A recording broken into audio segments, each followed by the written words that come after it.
¿Queréis aprender cómo hacer una vitrina similar para guardar vuestras figuras del polvo? Pues bienvenidos a un nuevo vídeo de Brickitón donde os voy a enseñar la vitrina customizada que he hecho para mis figuras de Lego y supongo que junto a ella un poquito mi colección. Antes de contaros cómo lo he hecho, porque no es que haya comprado una vitrina así, me gustaría agradeceros el haber llegado a los 1000 suscriptores. Sois increíbles y no pensaba que íbamos a llegar tan rápido, así que muchas gracias a todos los que os paséis por los vídeos, comentáis, dais like y os suscribís. Gracias de corazón. También me gustaría anunciar que el especial 1000 suscriptores será un preguntas y respuestas, muy probablemente presentándome y enseñando la cara, así que tendréis más información al respecto al final del vídeo y en futuras publicaciones. Entrando en materia, ¿cómo he realizado esta vitrina? Las vitrinas que hay para figuras de Lego me parecen que son bastante caras y no suelen caber suficientes minifiguras, por lo que desde hace unos meses llevo mirando vitrinas para coches de coleccionismo. Estuve comparando precios en Amazon y tamaños y la que me parecía que tiene una mejor relación calidad-precio junto al tamaño era esta. Os dejaré el enlace de afiliado en la descripción por si queréis comprar esta misma vitrina. Aparte de una vitrina necesitamos la base de Lego, para lo cual corté una base grande de las grises, de las que son creo que son 64 por 64 bloques, y esto fue el proceso más largo y tedioso sin duda alguna. Hay que tener en cuenta que los bloques más exteriores no van a poder ser usados, ya que si nosotros cortamos arras de bloque, los bloques generales ocupan un poquito más, lo que viene siendo el bloque central. Y además tuve que cortar bastantes veces ya que no encajaba, estaba muy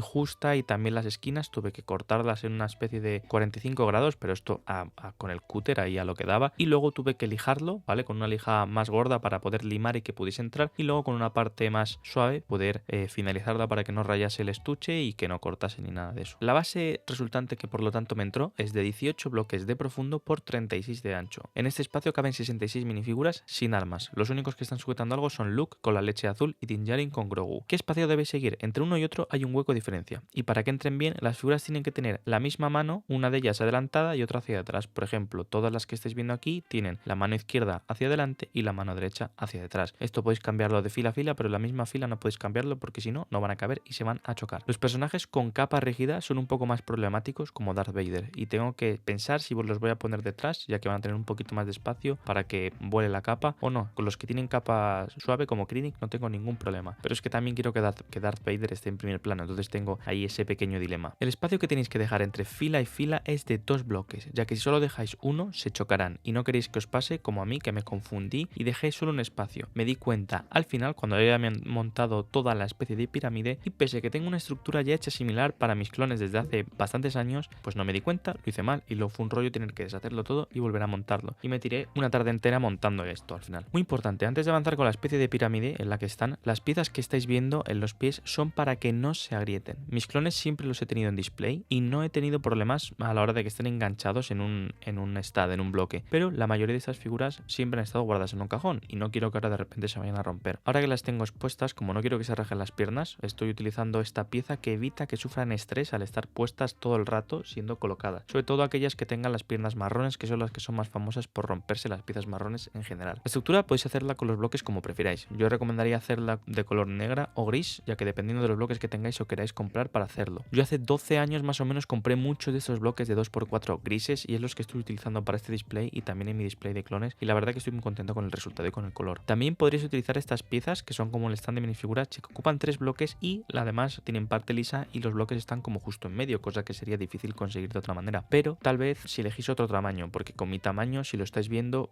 puede quedar muy chulo, pero delante solo tengo 2 espacios, por lo que no cabría, y en el resto pues sí que podría caber, pero el ancho tendría que ser justo. Si queréis, antes de hablar de preguntas y respuestas, os comento un poquito mi colección, ya que nunca la he enseñado y muchas de estas figuras han sido incorporaciones muy recientes, de este último mes o desde que tengo canal. Estas no son todas mis figuras, ni mucho menos, pero son las que pensaba que estaban guay exponer hasta que vaya completando. También hay alguna que está un poco de relleno. Empezando por la derecha tenemos la zona de los Jedi y los clones, donde mi idea es poner cada Jedi con su legión si es que está hecha y en cada una de sus fases. Por ejemplo, también tengo las versiones de Obi-Wan de Clone Wars y de Anakin, pero me gustan estas que son un poquito más realistas. Cuando era pequeño me gustaban más esas, ahora que he crecido pues me gustan más las que son más realistas. Por ejemplo, tengo el tanque de la República, tengo que montarlo y ahí cambiaría a Mace Windu y pondría también a su legión, ya que se supone que el Airborne es un comandante. Estoy mirando para comprar a Gris tanto en fase 1 como en fase 2 y para ponerlo delante con Yoda, que querría poner delante a Anakin, pero es que si no a Yoda no se le va a ver. A Rex y a Cody fase 1 les tengo desde hace bastante tiempo y Rex fase 2 lo compré en noviembre, quiero recordar, junto con Fox por un muy buen precio, o sea que estoy súper contento. Este verano con el Swamp Speeder y la Gunship tendremos a Fox fase 2 y a Bong, o sea que va a ser igual que un soldado normal, me temo, de la 332, pero va a estar bien para ponerlo ahí. Y al que creo que me voy a lanzar e intentar comprar es a Wolfie, que es un poco más caro y sí que llevo tiempo mirando a ver si sale alguna oferta, pero estaría muy guay, ya que yo también en el futuro espero que le saquen fase 2 y quiero tener a los dos. Aparte también quiero tener a todos los Capitán Rex, que ahora vais a ver que tengo otro, y seguramente también compré a Gregor, Rex y Wolfie del ATT cuando están viejos y jubilados por ahí en reverse. Por el centro tengo figuras más de relleno. Una de las últimas que conseguí y estoy muy contento es el comandante Rex con el traje de Endor, como he dicho, que lo conseguí a principios de abril, como os conté, con su nave y otras figuras en una publicación por 90 euros y estaba también muy buen trato. En la zona de la izquierda tengo minifiguras más antiguas que tenía guardadas como Hondonaka, o también tengo por ahí Cad Bane, que este le tengo repetido de cuando coleccionaba en 2009, y también tengo figuras nuevas, sobre todo imperiales, que he conseguido a precios muy buenos. Por ejemplo, Yuralen le conseguí en un pack con 10 figuras por 40 euros, o sea que si hacemos la media sería 4 euros por Yularen, por así decirlo. Y Tarkin me llegó hace nada, visteis en el vídeo de Bricklink cómo me llegó hace esta semana pasada, y también me salió muy bien de precio. Al día siguiente me llegó Thrawn, que era un pedido que también hice hace una semana, me llegó un día más tarde y por eso no lo incluí, y lleva un tiempo pensando si comprarlo o no. Salió una buena oferta en Wallapop, que ya os hablé también de dónde comprar piezas sobre Wallapop, y pues tuve que hacerme con él. Y bueno, llegados aquí me gustaría explicar lo de las preguntas y respuestas, y es que para el especial de los mis suscriptores, pese a que me habéis dado ideas muy buenas que no eran preguntas y respuestas, me he decantado por hacer este tipo de formato de vídeo. La razón principal es para que me conozcáis mejor. Llevo ya desde septiembre, creo, si no me falla la memoria, haciendo vídeos, no he enseñado mi cara, no he hablado mucho de mí, y pienso que puede que haya gente que le guste conocer la persona que está detrás de estos vídeos, por lo que supongo que sería un vídeo con cámara, como digo, mientras contesto las preguntas seleccionadas. Ya haré una publicación y os pediré que pongáis algo identificando que esa pregunta es para ese especial, ya que además mucha gente de vosotros no habrá llegado hasta aquí, y suelo contestar todos vuestros comentarios, y entiendo que estas no estarán relacionadas con el vídeo en cuestión que sube. Imaginaos que subo un vídeo de noticias de Star Wars, a lo mejor para este primero me podéis preguntar por ahí y yo voy a decir pues anotado, apuntado, y ya os contestaré. Muchas gracias por haber llegado hasta aquí. La verdad es que sois increíbles y estoy muy contento de haber podido llegar a esta cifra. Nos vemos en el siguiente vídeo y atentos a las publicaciones. Hasta la próxima.